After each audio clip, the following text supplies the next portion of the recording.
This episode touches on some sensitive themes related to violence, so please listen and watch with care. It is really important for schools not just to teach, but to help children be able to learn. If you're suspended once, the Education Policy Institute finds that you're twice as likely to be unemployed when you're 24.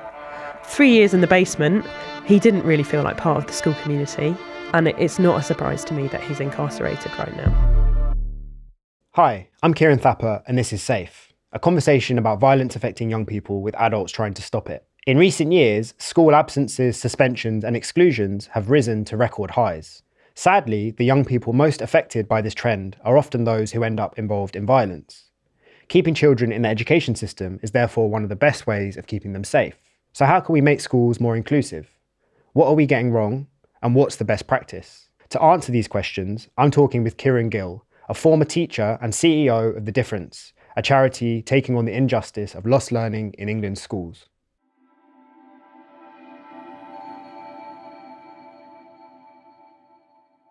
Kiran Gill, welcome to Safe. Kiran, thanks for having me. How did you keep safe when you were a child? I love this question. It's such a good question. So I think the unsafest time for me as a child was like year 9, 10. And for anyone who's got any adolescence in their life or been a teacher, that's not a massive surprise. And I think the things that kept me most safe were my mum and drama. I loved drama at school. And I think adolescence is quite an unsafe time anyway, right? Because you're full of hormones and you've got this desire, I think, to connect with the peer group. It's quite a drive for adolescents to start to feel part of this bigger group, not just part of their family. So you do a lot of risk-taking behaviour. But also, I think probably for me, in that time, I was hormonal. Also, there'd just been a lot of change in my life. My mum had adopted my sisters, so my family had changed quite radically. It was just me and her, and now it was bigger and I guess more difficult family. And I'd stopped seeing my dad, so kind of under the surface sort of vulnerabilities that were making me probably act out a bit more. But I think, and I did stupid stuff, I skipped school and stuff like that. But that's very interesting considering the conversation we're about to have. Isn't it? I think lots of people, and I actually think lots of teachers sort of maybe had bumpy times at school, and then part of what drives them to go and be a teacher is to deal with that. What experiences that you just referred to, or other ones, led you to then become a teacher? I think I was 21, and even though I thought I was going to be an actor and that's what I was going to study, I ended up doing a paper on education policy and getting quite into that. And the woman supervising me for my dissertation was advising the Department for Education, and she'd never been a teacher. And I thought that was quite shocking. My mum had been a teacher and my dad had been a teacher, and I wasn't sure I wanted to be a teacher, but I was quite interested in what was happening in my local area. That's what I wrote my dissertation on, in education policy. Which is where? Hackney. Okay. So born, bred, still... Yeah. Born, bred, so parochial. Well, actually, no, I spent a big chunk of my childhood in Doncaster. Okay. So two of the toughest areas to grow up, really, in what, the noughties and 90s in the country, in terms of poverty and challenge. Anyway, so I was interested in policy, but I just was quite shocked that this woman who was advising the government on policy hadn't actually been in a school. And Teach First came knocking around my campus and,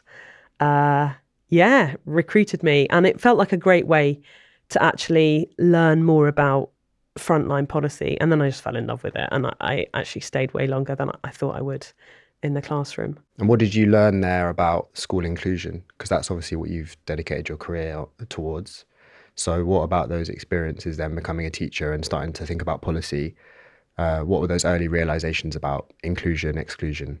I didn't start off my career focused on inclusion necessarily. I'm an English teacher, and it was one of the best times in my life teaching. I just felt like I was so lucky. I was in a school that was growing and learning, and it had been in special measures, but it was coming out, and it was a really sort of positive staff body, and the students were so much fun.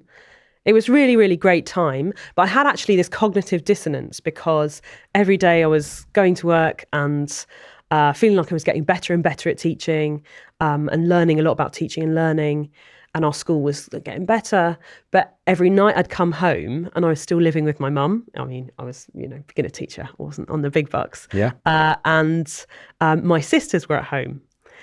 And my sisters, I mean, I don't know how much we want to talk about neuroscience here. Go for it. Well, so one of the things we teach at The Difference is about PANCSEPs, parasympathetic systems. Oh, wow, so jargony.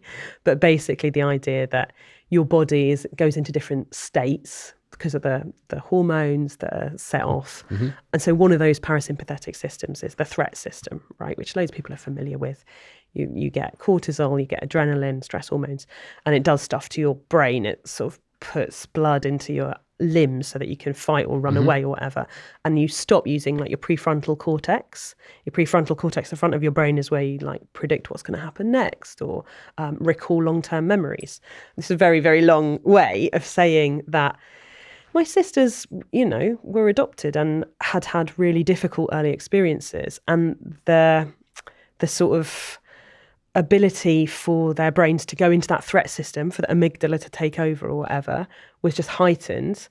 And they are smart, brilliant people, but they really struggled in exams because you sit down, you're there in the exam hall or whatever, and there's that feeling of threat. Shoot, am I going to like fail this exam? What am I going to do? And your body doesn't know you're not fighting someone, right? Your body is doing the same thing. It's like, threat, run away. So you can't recall your long-term memory. You can't use your prefrontal cortex. So they were always in exams. They were always not doing well. They were in the bottom sets. We live in Hackney. A lot of the children from the bottom sets were around our kitchen table. And I was there thinking I was going and changing the world. But then I'd come home and have dinner with them and their friends and hear how they were feeling at school. And it was quite sobering, actually. They felt like the school didn't care about them as much as children who were going to get their GCSEs, like pass English and maths in the middle sets or the top sets. And that was quite like a sobering experience. And then some of the kids that my sisters went to primary school with, I was teaching in secondary school. So there was a real blurring of like my life and school. And some of those experiences are most sobering. Like I didn't know that stuff that I've just told you about brain science. Right. So when someone would come into my class and kick off, I'm like 21, I'm trying to control a room of 30 children. It's a very stressful experience. And there are many people across the country doing that right now, right, today. And it is tough. And there were a lot of times when I didn't have the tools that I needed to de-escalate that situation. Let's be honest, Ciaran, like I made it worse, where I'm full of threat and shame and I'm not using my prefrontal cortex. So these things escalate. And there were some children that I really loved, which felt like probably a weird thing to say when I was teaching, but now I'm out of teaching. I feel like it's not weird to say. There were students that I loved where things really escalated for them. And they ended up not in school anymore. And because I have that crossover of life and work, because my sisters are friends with some of those children, young people, men, women now, I know where they are. And some of them are in prison and some of them are in and out of mental health institutions. And like involved with stuff they shouldn't be involved if they're living unsafe adult lives. And that's what drives me really, that keeps me honest, that actually that's one of the realities of what happens if things are unsafe for you and they escalate and they spiral out of control. And that's what drove me really to work on the agenda that I work on. Amazing. Well, let's get into that. Let's do it. So you founded The Difference in 2017, sort of. That's when I published my first report with IPPR, Making the Difference. And then we started delivering in 2019. The Difference exists to tackle lost learning. So what does that mean? Explain what that means. Essentially, it means not being in a classroom with a teacher or being around your peers. And there's lots of different types of lost learning. The reason we like sort of created that term lost learning was because we wanted to join together those different experiences and not see them as separate and try and address them in silos. So I'll give you some really tangible examples. One is suspension, getting suspended from school. And actually those outcomes that I talked about, some of the children that I knew, that's what the statistics shows us. So if you're suspended once, the Education Policy Institute finds that you're twice as likely to be unemployed when you're 24 and potentially to not have been employed at all. And that comes with all sorts of things like depression and mental illness, or can very commonly, right? And criminal exploitation, like this podcast called Safe. Suspension is often a precursor to young people who are cautioned for serious offences. But I think that's quite important, actually, because the whole point about lost learning is that it's a window into who's having a challenging time. It's like a flag, but actually it's a moment of potential intervention, like the fact that suspension often predates of criminal exploitation. So CSJ finds that like half of children who are referred to local authorities for being criminally exploited, an older adult or an older like adolescent asking them to run drugs or getting them to do sexual favours. Like these are some of the things that happened in the community that I grew up in. So those children are much more likely to have been persistently absent. So this is a really interesting piece of data if you're a policymaker, as I sort of aspired to be, and I guess I am now in some ways, or if you're a teacher, as I was. Who's losing learning is a sort of window into who's vulnerable, into what's going wrong. And I should say, actually, the difference is not anti-exclusion. Like I'm not anti-permanent exclusion or suspension or student removal, children being taken to removal rooms. These are all parts of the lost learning continuum that the difference is published about. I brought my report, Ciaran, and I said I won't wave it in the air, but like here it is. So if people want to learn more, they can go and have a look.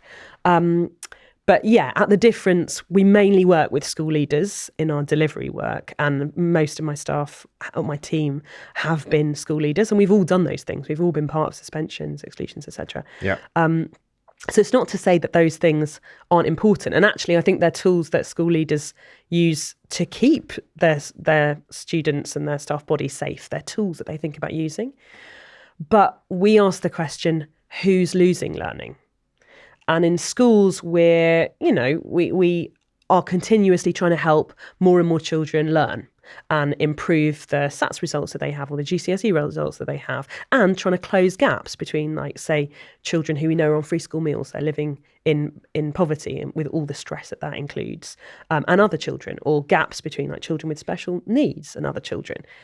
And so the premise of the difference is we think we need exactly that same rigour and continuous improvement when it comes to losing learning, because that's a real symptom of who's safe and who's not in school if they're losing learning. So we help leaders use that data to ask, who's losing learning and how do we continuously improve and reduce the amount that children are ending up getting suspended, that the things escalate for those children. If you're enjoying this conversation, hit subscribe or follow to make sure you don't miss out on the next one, and feel free to leave a comment or a review. This is a particularly pressing issue at the moment. So the proportion of children who are persistently absent from school in England doubled after COVID, from 11% in 2019 to 23% in 2023. So clearly COVID had a big impact, and this is no secret. In 2023 to 2024, there was a 21% increase in the number of suspensions and a 16% increase in permanent exclusions. As far as I know, that's one of the highest, if not the highest, jumps year on year ever. So this is like a very contemporary issue. It's not something that necessarily has always been at this scale. I just wondered if you could talk through your take on why this is happening. Yeah, so as I said, the report I wrote is called Who's Losing Learning? And I think that's the way to discover like why is this increasing, and the patterns. So I said we've got this continuum, and at the top is experiences like being permanently excluded, like the ones you said, and in the middle is stuff like suspension or persistently absent. At the top is actually severely absent, which is the data you didn't mention, but children missing half the year or more, huge increase post-pandemic. And then at the bottom is examples, instances like classroom removal or taking lots of toilet trips. Lots of teachers I work with say that there's an increasing number of kids who turn up at school but then don't come into lesson. They're in the toilet on their phone or So anyway, look, across this continuum, the fascinating thing is there's a pattern in the data.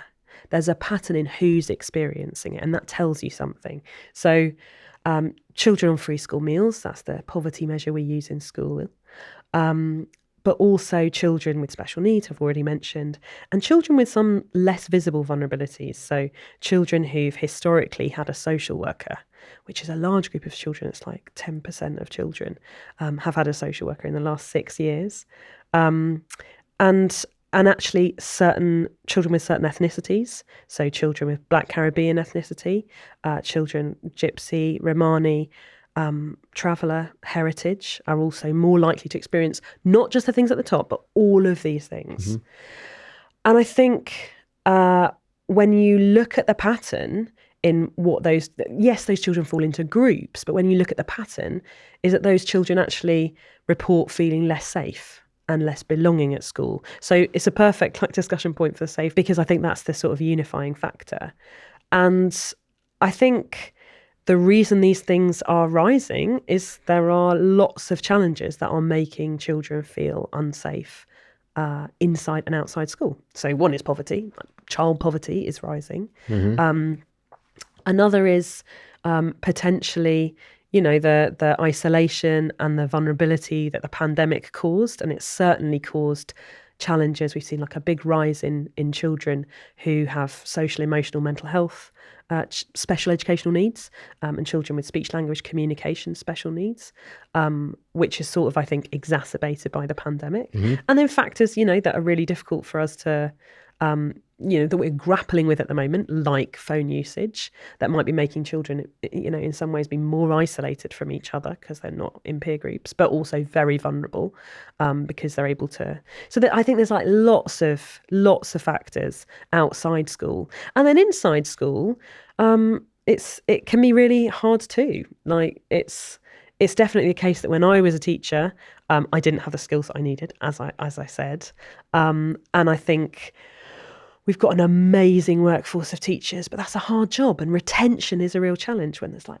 lots of changing in staff, and England's got a much younger population of teachers than other countries. Right. So that can be part of the challenge. And also how engaged young people are, how much they sort of see themselves in the curriculum, like me feeling safe in drama, versus how much of the time you're like, oh my God, it's this thing I'm bad at again. And as an English teacher, I definitely saw that. Like literacy is such a pattern. It's a pattern in prisons. It's a pattern in school, that those children who don't get their literacy super secure are going around every day just really ashamed or facing like hour after hour after hour where really they can't access what's going on. So a whole host of stuff, Ciaran. I mean, I don't want to be a massive downer. The good news is I work with lots of amazing leaders who are walking towards that challenge and sort of working out, what do we do about it? Because I think this is one of the biggest challenges in education at the moment is engagement and children being safe and in a like physiological state to engage in learning. That's a prerequisite. You just asked the question, so let's get into it. What do we do about it? Because I think there's a lot of complex debates that play out of what's happening. When it comes to exclusions, for example, only 2% of head teachers believe that the suspension rate is too high, which shows you that actually, broadly speaking, head teachers are feeling like they're dealing with a problem that is upscaling, and therefore by suspending children, they're keeping potentially other children safe. They're allowing them to learn. They're reducing the lost learning that's taking place. It's a really hard decision to exclude or suspend someone, right? Massive. Really on the same time, we know that keeping children in school is the way of keeping them as safe as possible, as you've expressed many times. So that's one, there's many different debates here that can be had that plays out this complexity. What can we do about some of these challenges you've just outlined? It's tough. I mean, what the difference exists to do is to try and change this challenge nationally, change the face of it. The number of children who've been losing learning through things like suspensions have been rising and rising, as you've said. We want to work towards a position where actually those trends are starting to fall. That's our ambition. And we've got 3 levers. I'm an English teacher. What can I do? Love alliteration, love a rule of 3. People, practice, policy. I think policy is a really key one. So I've actually been advising Ofsted on their definition of inclusion, which comes into effect in, I think, 15 days. Okay. So that's quite exciting. And I was alongside a colleague from the Youth Endowment Foundation, Joe Collin. And I'm really excited about the definition of inclusion. Actually, that sort of drives what we think good looks like in school. And I really believe that just as we should be continuously improving outcomes for students that are academic outcomes, we should also be continuously improving their ability to stay in the classroom. If the challenge of young people's behaviours and ability to regulate and stay in lesson and act appropriately and learn, if that is getting harder and harder, we need to be able to teach that, right? And I think we should be helping schools know what good looks like. And I think continuously improving the numbers of children who can do that is what good looks like. So Ofsted, I'm really excited, have expanded their definition beyond those 2 groups that I talked about, pupil premium or children on free school meals and children with special needs, to talk about, for the first time, children who are interacting with social services, children who might have had a social worker, and children who might be experiencing threats to their safety through because of their protected characteristics. So maybe they're experiencing bullying because they're disabled, or racism. That might be the pattern in what's causing some children to be losing more learning than others, in the way I talked about earlier. So part of the issue, I think, part of the way we change this is policy, by measuring what we value, by saying, actually, it is really important for schools not just to teach, but to help children be able to learn. And we value these things equally. So that's a policy angle. My other 2 Ps, people. I think people are like the beginning and end of everything. I believe in agency. People make choices. So I've got an amazing friend and colleague, Dave Whitaker, and he leads a bunch of schools across Yorkshire and North East Lincolnshire. And one of his phrases, which always sticks in my mind, is, the teacher sets the weather in the classroom. And I love that metaphor. I can remember it myself as a student and as a teacher, like that sense of the sort of mood being really shaped by the adult. And leaders, I think, set the weather in their schools. They determine what's a priority and what's less important. They set a culture where they're prioritising staff well-being and sense of safety, and young people's well-being and sense of safety, or not. And I was really lucky. I advised the Timpson Review, which was this big independent review into exclusions, and the pattern that we found between local authorities with high exclusions and suspensions and those where they were starting to fall was leaders and the choices that they made. So anyway, this is a very long way of saying the difference is focused on people, and particularly leaders. We run an inclusive leadership course. And we help leaders essentially look at the data in the way that I described earlier. So looking for flags, the windows into who's vulnerable, and trying to reduce repeat incidents and de-escalate them, or trying to improve successful reintegration. So this isn't saying don't suspend, but this is saying, are there anything about our processes that can help us reduce the likelihood of a child getting suspended twice, or reduce the likelihood of a classroom removal leading to loads of classroom removal? Because at the moment, there's not enough support going to students who do get suspended, right? When they return. Well, so actually, controversially, I don't really believe in any prescriptions for school leaders. I believe they make the best choices for what's going to, continuously improve things in their schools. So what the difference does is we support leaders with frameworks to think about, how do we look at data to see where things are going right and actually where there might be pinch points. and we can de-escalate things or better improve reintegration? And what's the whole staff professional development that takes a teacher like me, 21-year-old Ciaran, out of her depth in this classroom of 30 students and makes me feel confident, makes me feel more safe so that I can de-escalate situations and love coming to work every day? And I'll give you some like really tangible examples. So the difference, we work with a brilliant head teacher called Jodie. She's a primary school head teacher. She was concerned about levels of attendance after the pandemic. But she noticed that one area of sort of improving reintegration was the conversations that you have with the staff on reception or the staff on the gate, or how that feels when you're late or when you've been absent for a while. And they changed some of those conversations, and attendance changed. Like actually attendance improved. Or Deb, who's a head teacher of a big secondary school, and she noticed that actually they knew who their children with special needs were, and that they could get sensory overload. But all of the classrooms had quite a lot of sensory overload. So what they decided to do was to strip out a lot of the displays and stuff like that. And they noticed a change in students' engagement in lessons, or noticed that some students were sitting on their own in lunchtime, and they decided to change how they were going to deliver lunchtime. So these are examples. Like the difference doesn't prescribe like what should you do. Sure. But what we do is help leaders start to look creatively at their school, just as they would in teaching and learning, to drive up education outcomes like learning outcomes, but to think about how senses of belonging, sense of safety, and experiences of removal or absence are shaping students' experiences, and what professional development changes they could do, what tweaks they could do to basically the everyday interactions for children that reduce those things. Mm-hmm. And one specific area, so I said 3 Ps: policy, people, working with leaders, practice. One area of practice we're really focused on at The Difference is on inclusion support centres. They go by loads of different names, internal alternative provision, lots of different names.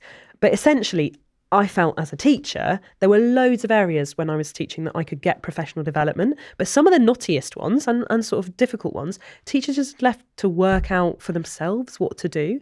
And you ask about sort of suspension and what do we do if a child's been suspended, how do we reduce that? So The Difference over the last few years has been working with schools who are setting up internal spaces, inclusion spaces that can diagnose what's going wrong and get that young person back into class, back into school. In terms of trying to like create something in a vacuum, in one of the schools I taught in, we didn't want to suspend students and have them like off-site where they may be more vulnerable, they might be being exploited, all that sort of stuff. Instead, we kept them in school. Now, that was a really great intention. The space we had was called the basement. It was underground. It was dark. Those children didn't have break or lunch with any of their peers.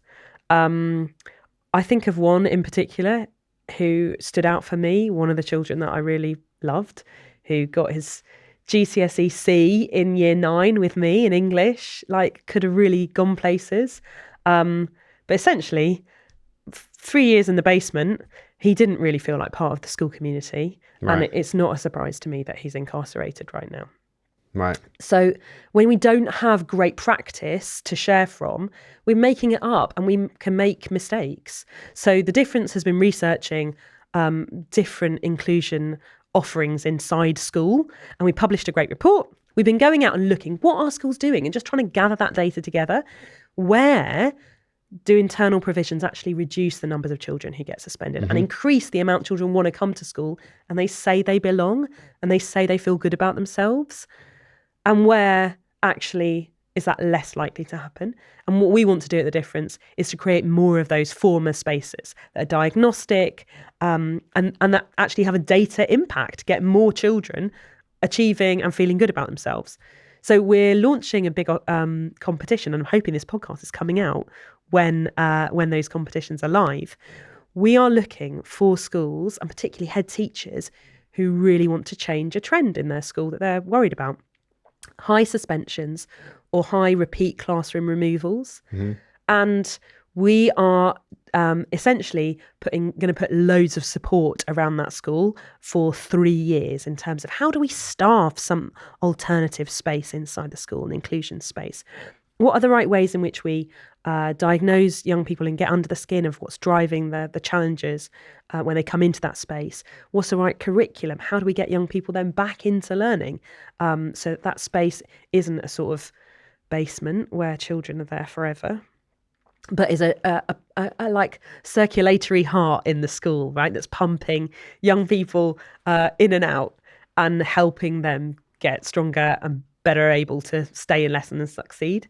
So this is a competition. We're looking for the 10 most dedicated schools to invest this 3-year piece of work on, and ideally in a local authority or multi-academy trust where they want to change a broader picture in that group and use the amazing work of that school to influence what the others are going to do. It's called the Different Schools Partnership.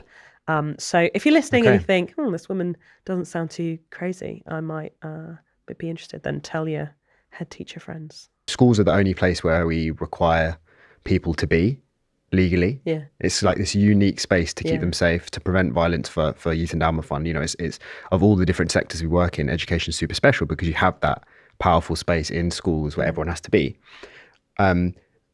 What does good look like then? When I know that you're sort of just starting on trying to research and implement some of these things for alternative provision within a school, from what you've done so far, what does good look like? There's just been a study by the University of Manchester across Manchester into room removal or isolation, and young people reporting a really lower sense of belonging and well-being in those spaces, and actually quite high use. So every week the average is I think 8% of young people experiencing it for 8.5 hours or more. So there is a real breadth of experience, and some of it I think is less effective at sort of changing the challenges. I actually have interviewed so many young people about their experiences of permanent exclusion, and often it starts with those early experiences. I'm thinking of a young man I interviewed who talked about he was having a really difficult time at home, but he had a breakdown in relationship with his modern foreign languages teacher. Every time he had that lesson, the next day he'd be in isolation.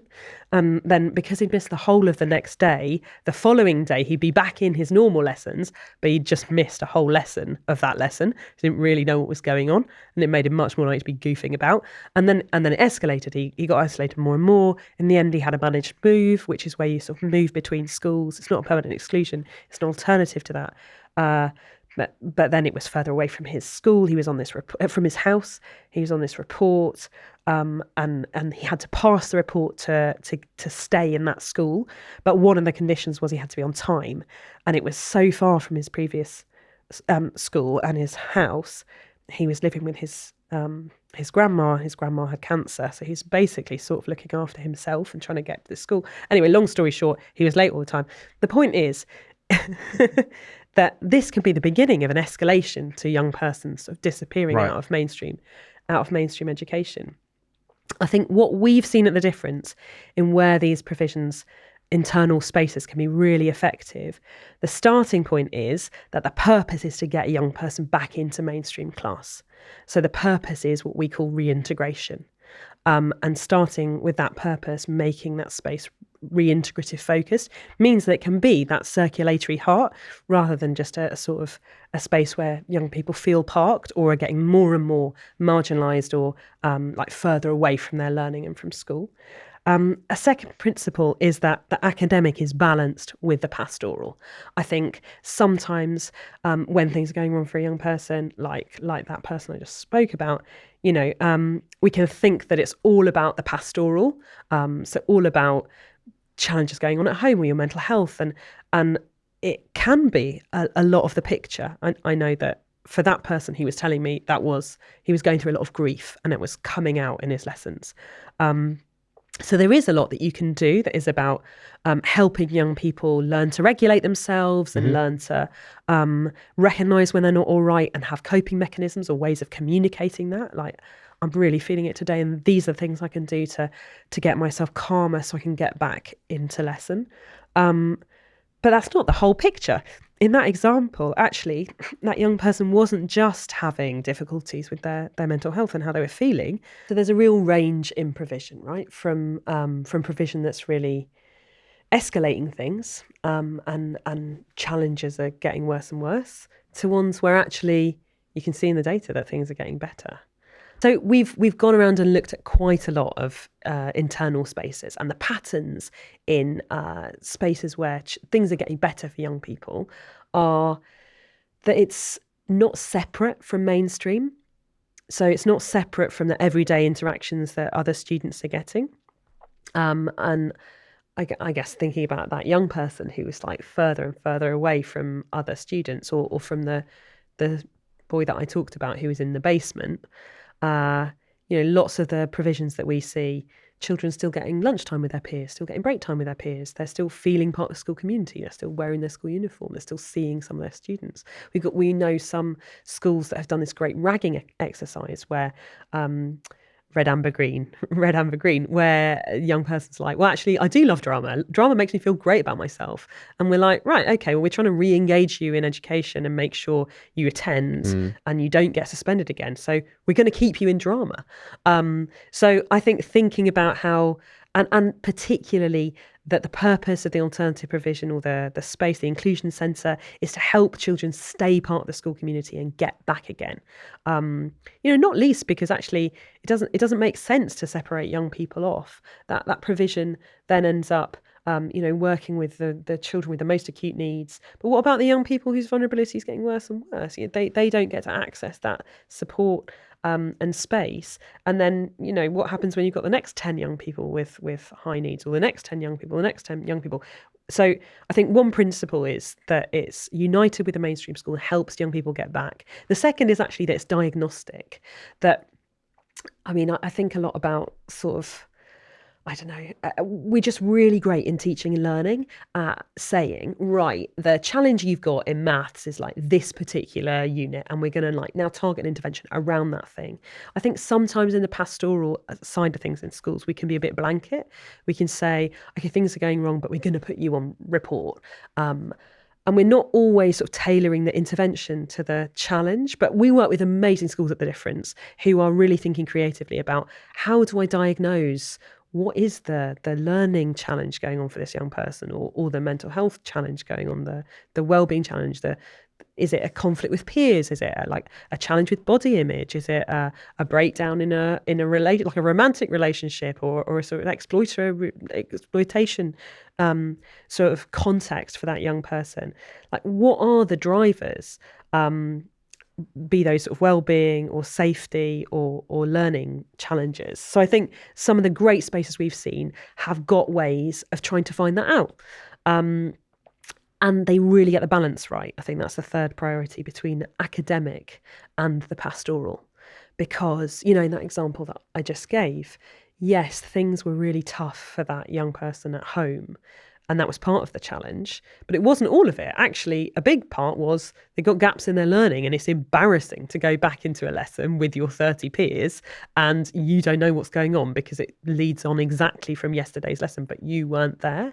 And particularly, this is my bugbear as an English teacher, but the massive challenge of young people who can't read securely yet, and they're masking it.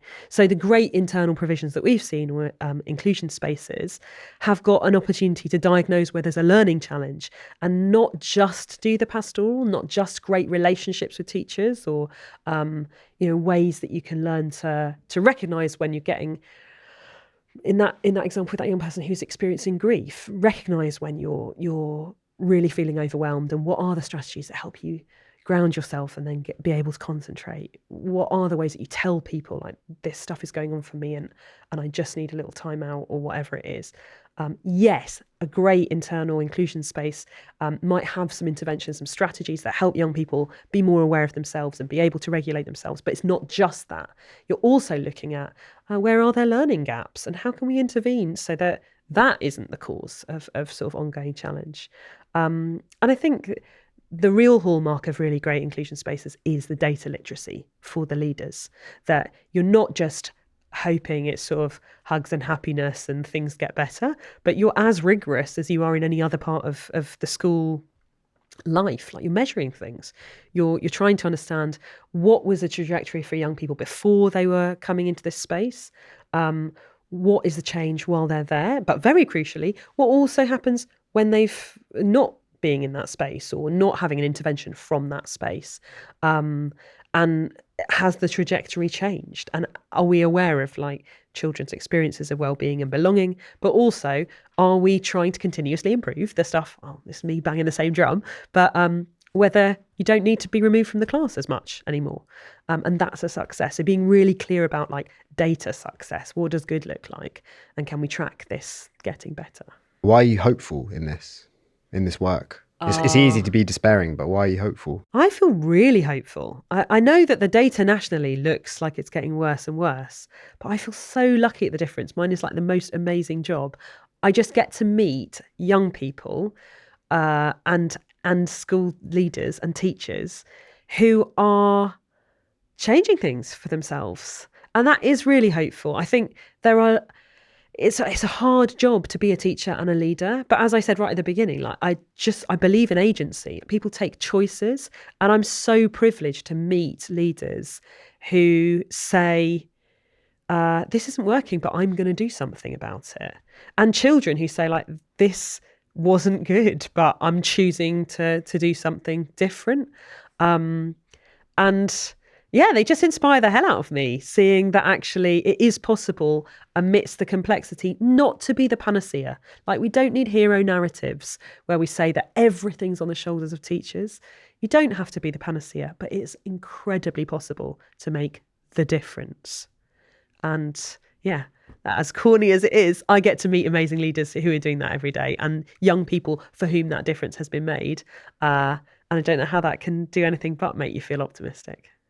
Kiran Gill, thank you for coming on Safe. Thanks for having me. If you'd like to find out more about how to keep young people safe from violence, hit the link in the description.